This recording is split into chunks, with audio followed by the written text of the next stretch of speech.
Hey singers, this is singingtelevision.com. I'm Sara Leib. We are making Singing Simple with Gretchen Parlato. I've asked Gretchen to give us one of her favorite warm-ups. So take it away. Okay.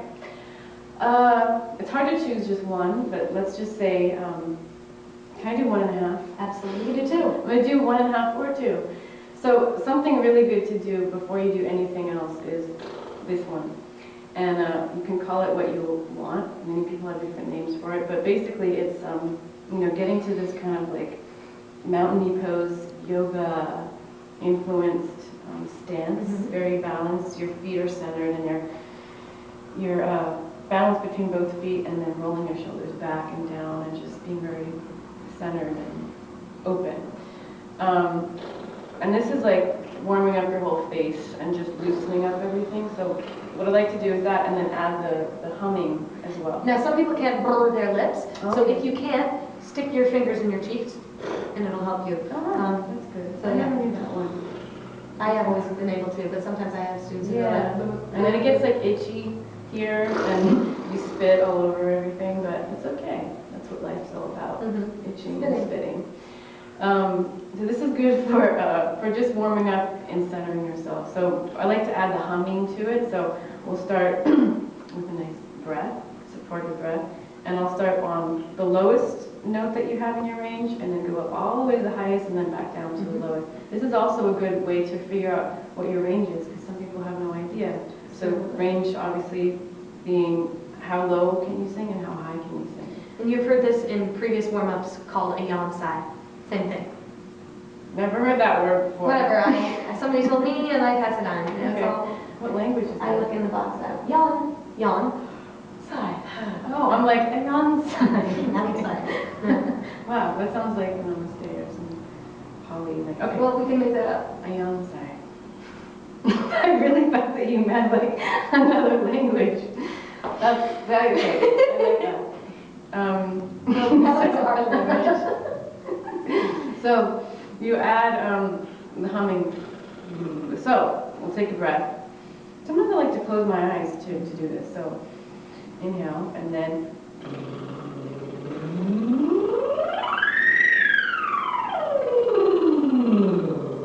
this is a great way to figure out the range. Also, as high as you can sing, that's probably the most natural way of the highest note to come out. You know, I think people that can hit a note in that way, with that method, it's really probably the easiest way that you're going to realize how high you can sing. And a lot of people Gentle the thing that I actually said in one of the other warm-ups is that a lot of times when guys and girls can't access their head range and have never sung there before, they're like very beginning and they just don't even know how to sing that. You know, talk like Mickey Mouse, ooh, up there, and then oh, that's how we do it. Exactly. And that's a good point. Imitation, imitating some kind of sound is the best and simplest and most basic way to learn anything. So it's not a bad thing to learn by imitation. So let me do that with you. Okay.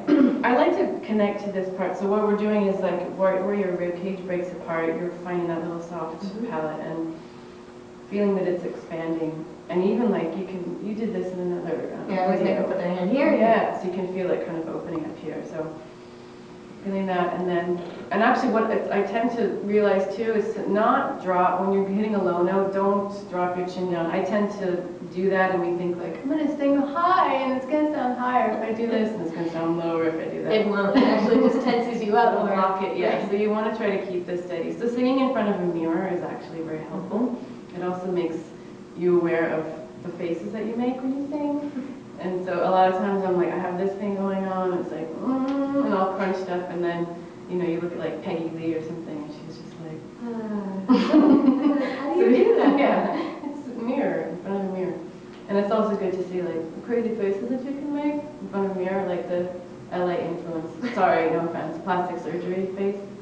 Well, if you haven't seen Gretchen's videos, where do you put them on MySpace? All over, yeah, YouTube. Yeah, catch those. Should do some comical.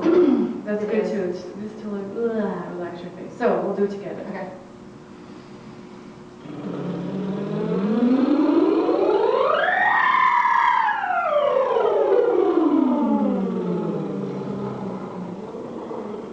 Do that too. Sometimes I gotta do that. And I don't know, how do you you feel when you do that? I don't know about you, but to me, it's like immediately I have this like relaxed sensation in my whole body. It feels like, yeah, it just feels like a big voiced sigh. Yeah. And you can be, it's being, it's projecting, but it's not a volume, it's not loud, but it's actually as loud as I can get, but it's not, you know, this big boisterous thing. Sometimes I will add a little head roll thing. Also, what's kind of cool is if you do it, if you get a chair, I don't know if you can see this, but you could do this as a forward bend, but actually what's going to make the sound kind of come out is like, if you lean on your chair like this, so your back, hopefully my back is flat, and you don't want to do this so that you're blocking, you know, sound. It's basically, this is really just to get everything, like feel like you're loosening up your whole body. So if you do the same thing again, take an inhale.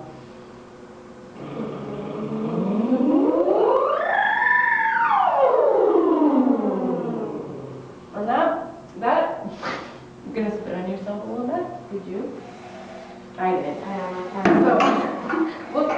So that's gonna get, make a habit of it, right? That's gonna get, it helps a lot when you get nervous. I think a lot of singers, especially performing or just new to singing, get really, really nervous. And bending, doing a forward bend, even like all the way, like dropping everything, it's gonna be hard to sing that way, but if you do some of the exercises like that and connect more with just the feeling of like letting everything go, that can help. Okay, that was a long version of like one little warm-up. Another one I like to do is me, me, ma, mo, moo. And this one is one, again, doing this in front of a mirror is great because I had a teacher, oh, it's Carmen Bradford? Cool, stay there, I'm gonna get a mirror. Okay. Awesome. I was gonna say pocket There's mirror. one right here. I was gonna say pocket mirror or full length mirror if you have it. And these are like 20 bucks at Target. they are. How do you look? Good. Really good. Alright. So what you want to do is sing so that you can, your tongue is dropping down below your teeth. Carmen had me do this and sing in front of the mirror so that you don't see your tongue below your teeth, so that the sound is really open and resonant, and actually your tongue is not blocking any sound from coming out. Another thing to do is exaggerate these vowels a lot, and so when you look at yourself, I'm going to kneel down because I can see. So you really want to exaggerate it, even though, sorry, even though you have to skip. It's alright, I'm just saying you're about to see this I'm singing to me. Even if you wouldn't actually sing this way, but to me, even if you just speak it, me, I can see my tongue is in the middle of my mouth. So if I drop it, me, me, ma, and then dropping your jaw. I have a jaw that clicks on one side if that, you know, affects someone who has an excuse of like, I can't open my jaw because I have this problem. It's, you know, we all have issues, so you just kind of work with it. And drop your jaw. My jaw doesn't open that far, but open it as low as you can. And open that sound up and try to drop your tongue below your teeth, or at least low, you know, lower than the middle of your mouth. Now that'll sometimes make the back of your tongue rise up. Keep it down. Good one. And then, so me, me, ma. Mo is going to be a little bit more, you know, smaller in your mouth, but still resonant. And then moo is going to be the closest sound, the most closed sound. So me, me, ma, mo, moo. Those are all the vowels that you're going to ever have in any kind of song. And it's so doing it as an exercise, exaggerating that sound, so that then when you go to sing the lyrics, you're attempting to get the most open, you know, resonance and sound. And resonance, thinking of like, where does your voice buzz in your head, you know? And a lot of times you want to feel it in your face. Sometimes I'll do this exercise with my hands and fingers on my face and get that nice resonance here. That's not like a nasally sound, but it's you're feeling that buzz and yeah, technical stuff that I don't have language for that Sarah will. Let's do that together. Okay. If you don't want to hold it. You can. Okay. So let's just use this note. So we'll take a breath. And do all of them on one breath. Mi, me, ma, mo, mu. And then you can just go in half steps. And mu, mi, me, ma, mo, mu, mu, mi, me, ma, mo, mu. Do it down and then do it up. So let's try that. We'll just, what did I say? Mi, me, ma. And we'll go down. Okay. Mi, me, ma, mo, mu.